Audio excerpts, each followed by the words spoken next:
Hi everybody, it's Jody Strange and welcome to the third installment of transforming your body, your spirit, and your mind.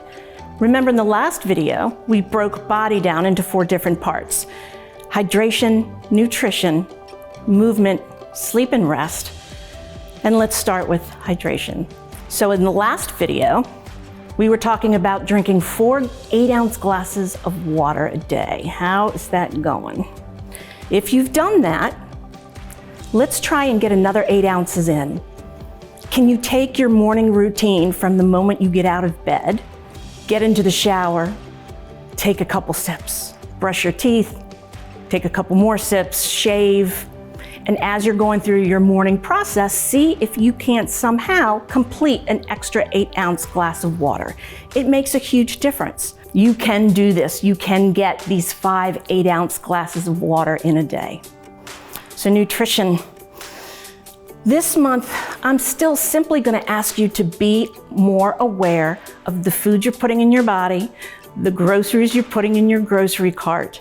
You know, it's funny, this food movie we've made in our heads that carries all this emotional baggage, and you know, it comes from childhood when we were first introduced to food. And it's an emotional thing that we carry still today. So let's start making a new movie just by being aware, just by paying attention, and see if we can't even cut down more on the sugar, cut down more on the processed foods.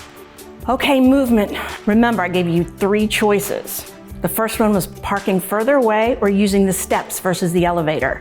This month, I want you to park your car away from the door, more places, not just work. Use it all the time. That's your thing. You're parking your car as far away from the door of a store, your home, your work as possible.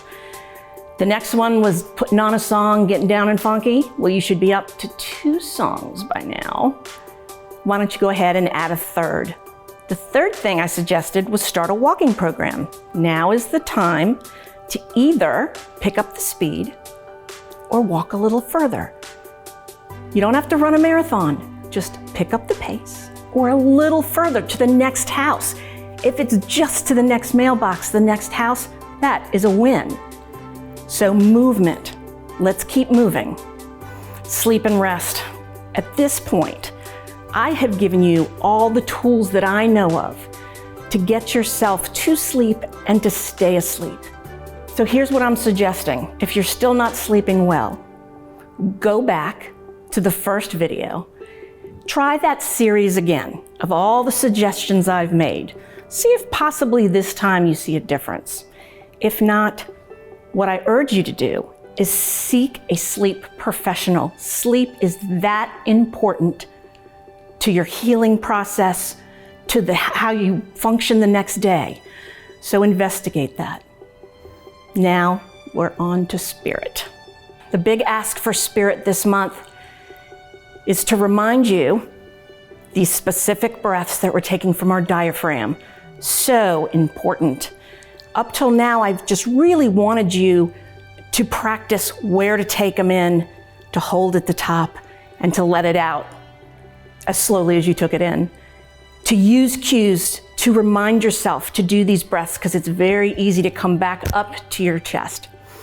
So moving forward, now what I'd like to do is make sure you're doing these specific breaths 3 times a day. Between your belly button and your spine, we're filling it up slowly, pausing at the top, and letting it out as slowly as we let it in. It makes such a big difference. I also want you to start using these breaths intermittently through your day at the times we need them.